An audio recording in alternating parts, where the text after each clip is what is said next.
Samuel Crawford made his milk deliveries every morning at 4:30, same route for 3 years, until March 14, 1901, when he found Mrs. Patterson's door wide open and her house completely empty. Not empty like she'd moved away.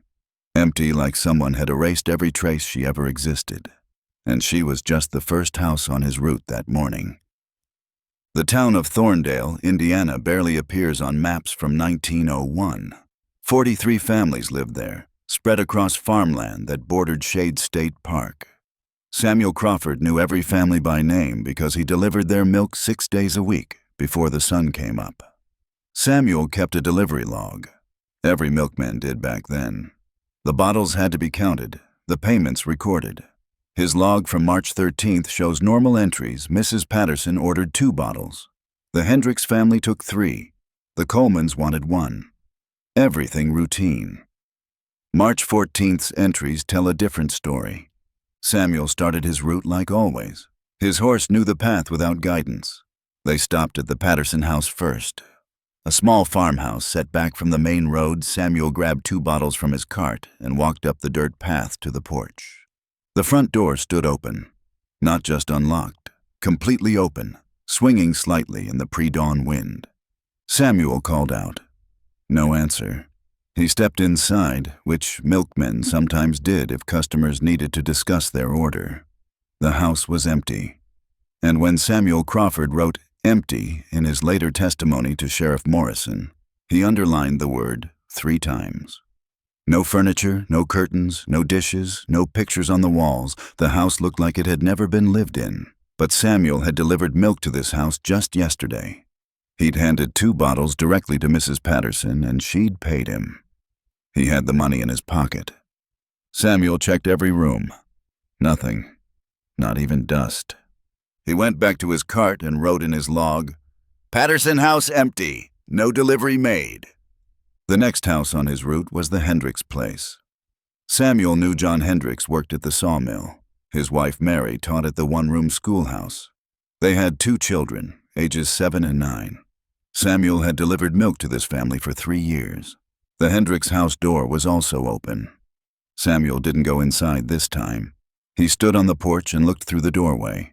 The same emptiness, no furniture, no belongings, no sign anyone had ever lived there. He went to the 3rd house. Empty. 4th house. Empty. 5th house. Empty. By the time the sun came up, Samuel had checked 12 houses on his route. All empty. All doors open. All looking like they'd been abandoned for years, except Samuel had seen people in these houses less than 24 hours ago. The Township Record Office in Rushville holds Samuel Crawford's written statement from March 15, 1901. His handwriting gets shakier as the statement continues. He wrote, "I delivered milk to these families every day for 3 years. I knew their children's names. Mrs. Patterson always asked about my mother's health. John Hendricks owed me 30 cents from last week. These were real people. They existed yesterday." Samuel drove his cart to Sheriff Morrison's house. The sheriff was one of his customers. Samuel found him eating breakfast with his wife. Sheriff Morrison initially thought Samuel was drunk, but Samuel didn't drink. Everyone in Thorndale knew that. The sheriff agreed to ride out and check the houses himself. Sheriff Morrison's report, filed with the county clerk on March 16th, confirms Samuel's account. Morrison wrote, "Checked all 12 properties reported by Crawford, found no evidence of recent habitation. Houses appear long abandoned. However, tax records show all properties currently occupied. Spoke with postal carrier. He delivered mail to these addresses as recently as March 12th. The postal carrier's name was Robert Vance." His statement adds another layer to the strangeness. Vance told the sheriff he delivered mail to the Hendricks house on March 12th. He handed letters directly to Mary Hendricks. She thanked him and asked if he wanted coffee. He declined because he had more deliveries to make. Vance checked his records. He delivered mail to most of the empty houses within the past week. He remembered conversations with residents. He remembered their faces. Now you might be wondering how an entire investigation into 12 missing families doesn't appear in more historical records. That's because officially, There was no investigation. The county clerk's office has Sheriff Morrison's initial report, but no follow-up documents exist.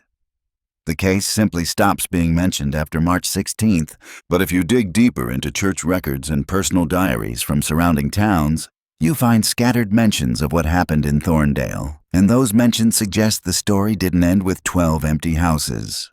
A diary entry from March 18th, written by a woman named Catherine Porter in the nearby town of Waveland, states, "Heard strange news from Thorndale people are saying families vanished.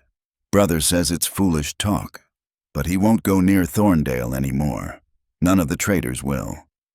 By March 20th, Samuel Crawford was the only person in Thorndale making regular rounds through town. His route required it. But his delivery log from this period shows something disturbing. He kept finding more empty houses, not the original 12. Different houses. Houses that had been occupied when he delivered milk to them 3 days prior. The emptiness was spreading. Samuel's log entries become increasingly frantic. March 20th. Wilson house empty. Saw Mrs. Wilson yesterday. She was hanging laundry. March 21st. Cooper house empty. 3 houses on West Road empty. Can't find anyone. If you're finding this account difficult to believe, consider subscribing to hear more forgotten stories from America's past that challenge what we think we know about history. Samuel Crawford's final delivery log entry is dated March 23, 1901. It reads, 27 houses empty now. Doors all open. Wind blowing through stopped at sheriff's house. Door open. House empty. Don't know what to do. Still have milk to deliver, but nobody to deliver it to. After March 23rd, there are no more entries in Samuel Crawford's delivery log. Here's where the official record gets strange. Census data from 1900 shows Thorndale with a population of 184 people. The 1910 census shows Thorndale with a population of 0. The town is listed as abandoned. But between 1900 and 1910, there's no record of what happened. No newspaper articles about a mass exodus. No land sale records. No death certificates. The population simply vanished from the record, and the town died with them. Except for one document. In the basement archives of the Indiana State Library, there's a folder of miscellaneous correspondence from 1901. Most of it is routine administrative paperwork, but one letter stands out. It's addressed to the State Board of Health, dated April 2nd, 1901. The letter is unsigned, but it's written on official county stationery. From Rush County, the letter reads, "Regarding your inquiry about the situation in Thorndale, I must advise that no further investigation is warranted. The properties in question have been vacant for an indeterminate period. Any claims of recent habitation are unfounded. The matter is closed. No additional correspondence on this subject will be processed." Someone officially shut down any investigation into Thorndale barely 2 weeks after the houses were discovered empty. The letter doesn't explain why it simply closes the case, but local records from surrounding towns tell a different story. Personal letters and diary entries from late March and early April 19. One mentioned Thorndale repeatedly. They use words like cursed and lost and better forgotten. A letter dated March 28th from a farmer named William Barrett to his brother in Indianapolis says, "You asked about Thorndale. Don't go there. Nobody goes there anymore. Sam Crawford tried to get people to look into what happened. He went back one more time to check on things. Nobody's seen him since." Samuel Crawford's final fate is unknown. There's no death certificate, no burial record. His milk delivery cart was found abandoned on the main road outside Thorndale on March 25th, 1901. The horse was still hitched to it, but Samuel was gone. The cart was still loaded with bottles of milk. The bottles had gone sour. But next to them, wrapped in cloth, was Samuel's delivery log and a separate piece of paper. This piece of paper is mentioned in a letter from a man named Thomas Riley, who found the abandoned cart. Riley wrote to his cousin. The paper had a list of names, all the families Sam delivered to. Next to each name, he'd written a date. Different dates for each family. The dates matched when their houses went empty. At the bottom of the list, he'd written his own name. Next to it was March 24th. Samuel Crawford disappeared on March 24th. The town of Thorndale still exists on maps. You can drive there today.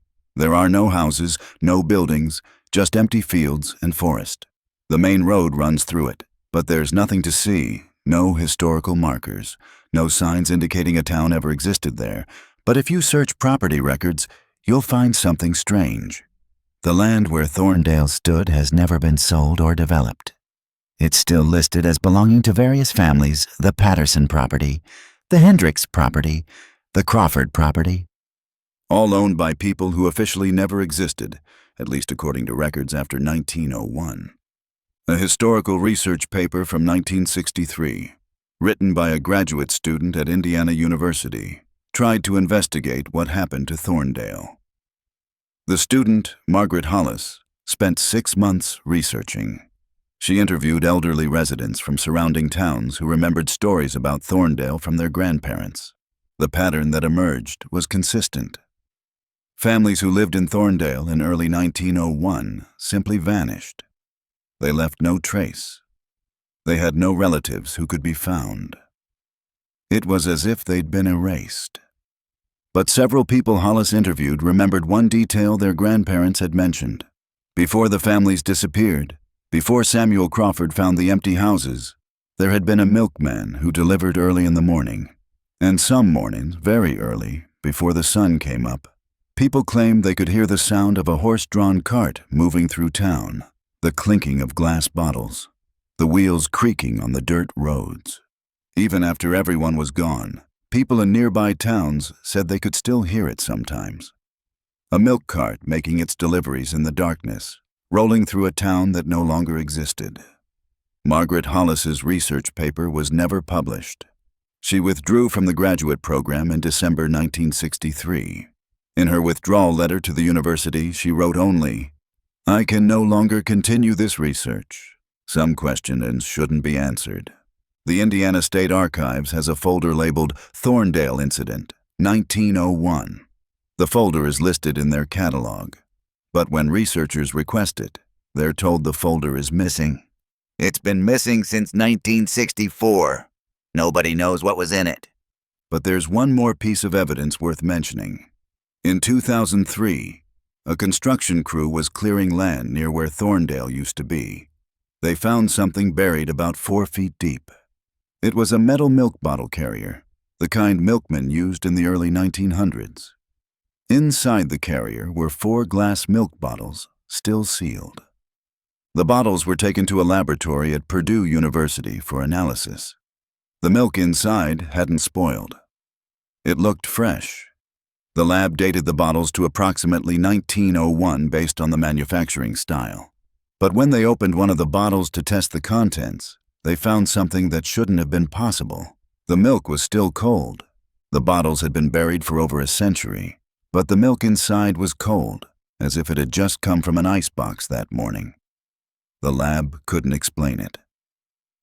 They tested all 4 bottles, all cold, all fresh. The bottles were returned to the Indiana State Museum. They were cataloged and placed in storage, but according to the museum's records, when staff went to check on them in 2004, the bottles were gone. No record of them being moved. No explanation for their disappearance. Just gone, like everything else connected to Thorndale. The last confirmed sighting of anything unusual in the area where Thorndale stood was in 2019. A state police officer was driving through on Route 234 at 4:30 in the morning. He reported seeing what looked like an old horse-drawn cart on the road ahead of him. He slowed down, thinking it might be an Amish buggy, though there are no Amish communities in that area.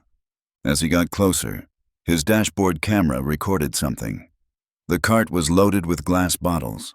A figure sat in the driver's seat, holding the reins. The horse moved slowly down the empty road. The officer turned on his lights to make sure the cart was visible to other drivers. When he did, the cart turned off the main road onto a dirt path that no longer exists on any current maps. The officer followed the path with his spotlight. The cart rolled toward an empty field. Then, about 50 yards in, Both the cart and the horse simply weren't there anymore. The field was empty. The officer got out and searched the area. No tracks, no sign anything had been there. His report is filed with the Indiana State Police. Incident number 2019-0587. The report concludes, unable to determine nature of sighting, no evidence of vehicle or animal found at scene. But the dashboard camera footage shows something else. Something the officer didn't mention in his official report because he probably didn't notice it until he watched the footage again later in the final frame before the cart disappears. You can see the driver's face turning to look back at the patrol car. The footage is grainy, shot in low light, but you can make out enough detail to see something strange.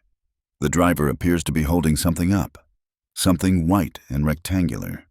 It looks like he's trying to show it to the camera, almost like he wants someone to see it, to read it. The footage ends before you can make out what it says. The officer who recorded this footage requested a transfer to a different district 3 months later. He won't discuss what he saw that morning, but according to his partner, he refuses to drive Route 234 anymore. Says there's something wrong with that stretch of road.